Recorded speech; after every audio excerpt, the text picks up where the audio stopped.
Alan, what's on your mind? Yeah, let's talk about the president's favorite subject, China.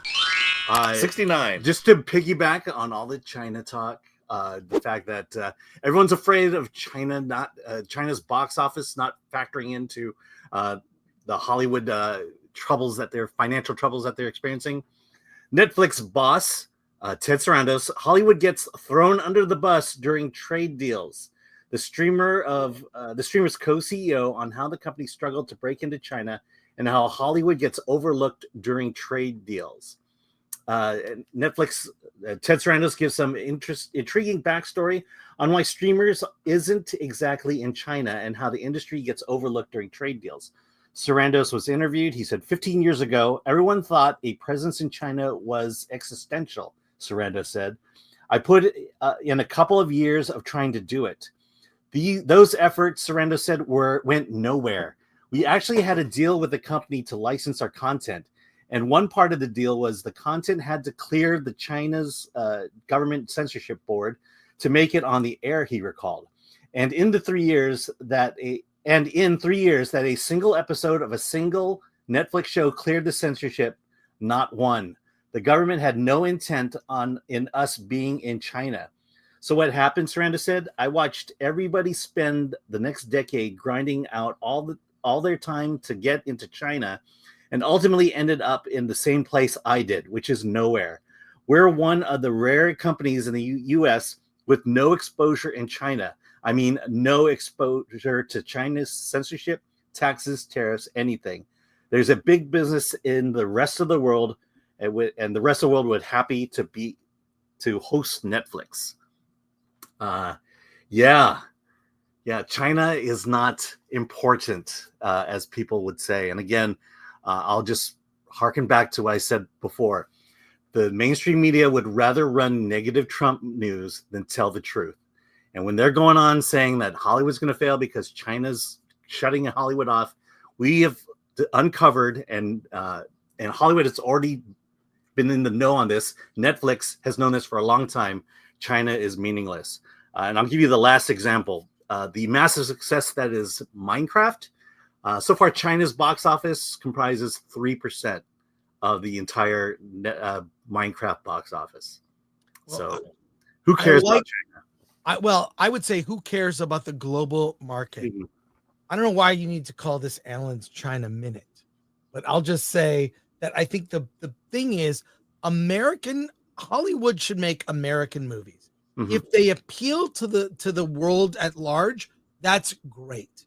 Appeal to the world at large, but don't change the themes or plots or characters in your movie to please any country other than the US. I'm an America first filmmaker in the sense that I want to see America make films for America. Just like I saw I'll review this movie in the coming weeks when it releases. I saw a French film yesterday called Jane Austen Ruined My Life. It's a very French film about a writer that is inspired by Jane Austen. She really sees it's set modern day, but she kind of sees herself as someone who was born in the wrong time. It's a very sweet romantic comedy, also about writers and writer's block. I thought it was great. It's very French. It's not trying to appeal to Americans or China or anyone. It is made for the French and probably Jane Austen fans.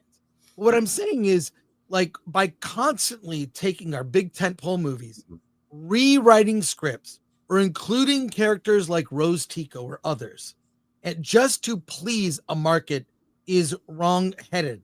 It's a bad strategy, and it's good that Ted Sarandos can feel comfortable saying this, but I think it's a bigger problem about studios now, they make movies for the global market, not for Americans, which is very sad. It's sad to see. So I think it's a bigger issue. I think that, like, part of the reason I like this movie, Jane Austen Ruined My Life or Wrecked My Life, is that it's very French. It is French. The attitudes, there's subtitles, the humor is very French. there's a very different kind of humor that's British humor as opposed to American humor. Make American movies. Make American movies great again. How about that? But stop trying to please a market that doesn't like you. In fact, more Chinese movies are coming here than ever before. There are a couple AMCs that I go to. I go to Burbank mostly, but I also go to the Burbank AMC Atlantic and Santa Anita Mall, and they always play Chinese films. And you know what? I go to see some of them, and I like them. They're not trying to make movies for America. It's almost pandering. If we make a movie for China, we can never do it because our identity is different. Our culture is different. Everything is different. Part of the reason I like Chinese films and or French films, they are very different because different sense of humor, different food, different everything. And that's what makes it unique. Make American movies and make them great again. And who gives an F about the global market? And if they appeal, great, because all I can say is American films have always been popular. It's a American movies are an export, or used to be, and now they're faltering. And I'm glad Ted spoke out. Any final thoughts? We'll go to some comments. Yeah, I mean, not just make American movies, but make American movies with American values. Yes, and I speak to wokeness. Being woke is not an American value. I'm sorry, American values are over 200 years old. They worked for 200 years. They'll work for another 200 years. And you know, that's you know, just to kind of sum things up, you know, ultimately, if you're a filmmaker, you make your movie. The idea that you have to pander to someone or to a group of people, that's just going to water down your movie. We talk about Ryan Coogler. I think the reason Sinners works is because it is distinctly a Ryan Coogler movie. It's his take on a vampire tale versus the Black Panther movies. Sure, he wrote and directed them, but he was still under the purview of Marvel. They still had a lot of say and a lot of influence on what he could and could not do. My guess is Namor wasn't his idea, but it's something that he had to throw in there. You know, what made American movies so great in the past and where it's waned today is that filmmakers are not allowed to make their movies anymore. They make movies and then they have to throw all this other American woke culture on top of it, and that's why Hollywood is currently in the financial straits that they're in. We will get to our Andor review and we'll get to your comments, but I have another Ted Sarandos related story. Ted Sarandos says AI makes movies 10% better. This is in response to a comment. This is from Deadline. Ted Sarandos responds to James Cameron's vision of AI making movies cheaper. There's an even bigger opportunity to make movies 10% better. Alan, you have the notes from this story. Would you have it in just one moment here? So while I was stalling, you could actually just my computer's not running as fast as I hoped it would have been. Yeah, that's great. So we talk about AI in the show a lot. We've looked at these trailers, some of them kind of entertaining. I can't lie. I don't think it's there. I think it's a tool that will be used to make special effects cheaper. And I think it'll be used probably for children's programming. It might help indies. But there's a lot of controversy around AI.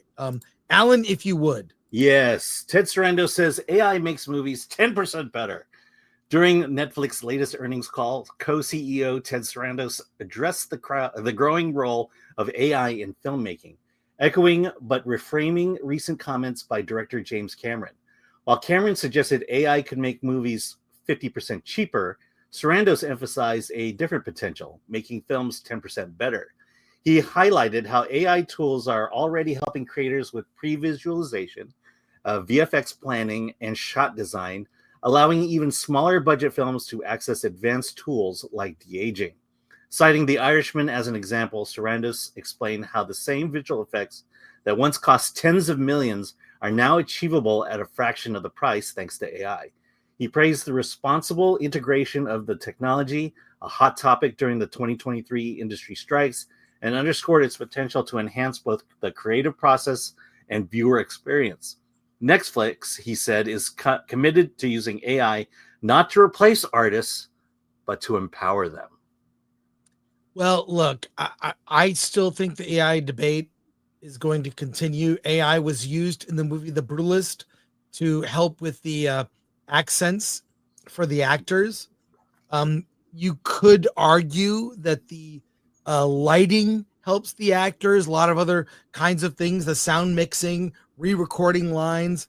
I think this debate will continue. I don't think the Academy has yet to take a big stance on AI. Justine Bateman has her film festival, Credo 23, that is non-AI. I think that will also grow movies that can brag that, hey, no AI was used to make this movie. It's in a way kind of like what it may end up becoming, not a bad thing, like a craft beer, like a small beer label, handcrafted, small company, not a big corporate beer like a Coors or Budweiser. And that's where it will go. I think that AI will be continue in Hollywood films, continue to be used more and more, and this debate will continue. I don't know about 10% better. I would debate that. I think there's a sameness about movies, especially movies. When we say a movie is a streaming movie, I think a lot of people, what they mean is, and I use this term, oh, that's like a streaming movie. It's like a movie I've seen before. It's like, and I've even said in our conversation with Justine Bateman on this channel, I think that what AI is, in some creative sense, it's a randomizer. Like when you select a character and create a character in a video game, I don't want to spend hours deciding what eyebrows or change the body type. I just click random. That's the one I want. Go. What AI, I mean, in the simplest explanation, because you're going to critique how I'm explaining it, it will randomize aspects of story, what things look like, and you can give it prompts to, be more precise with the randomization. But I do know, for example, screenwriters using AI, and they will write a scene, a couple pages of a scene for a movie. Then they will use AI to rewrite the scene. It's all their words that they put in. They own the data set because they wrote it. But the AI will reorganize and rewrite the scene in a different way, randomizing elements of the scene. AI is here. It's not going away. It's how it's used and to what extent. 10% better, maybe. Or is it 10% sameness? That's probably more likely. But there's a reason we say this is a streaming movie, because it feels like something you've seen. It feels maybe too similar or a sameness about other stuff and not really original. I think movies that are human made all the way are probably going to be more likely to be original and more exciting.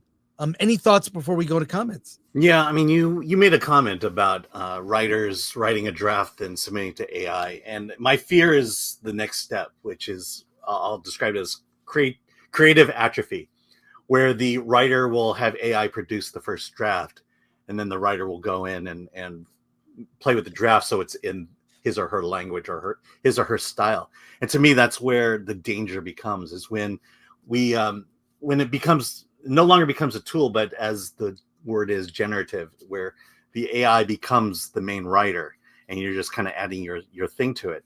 And then I'll also go back to the fact that now more and more than ever, we're realizing we like practical versus computer generated. We like practical versus computer generated. We like film versus digital. And there's going to get to a point where we would much rather prefer something written by hand completely through and not touched by AI. And, and to do it yourself, to do it with your hands takes longer. And I would argue not necessarily more expensive. But when you start using these tools to be lazy, that's when the issue comes in. And that's when the further dilution of the product that Hollywood is producing is going to become a problem. And so we'll see how it plays out. I mean, who knows? Well, we'll see. It's almost like getting a degree at a university using Chat GPT. Did Yeah. you learn anything? Mhm. Maybe.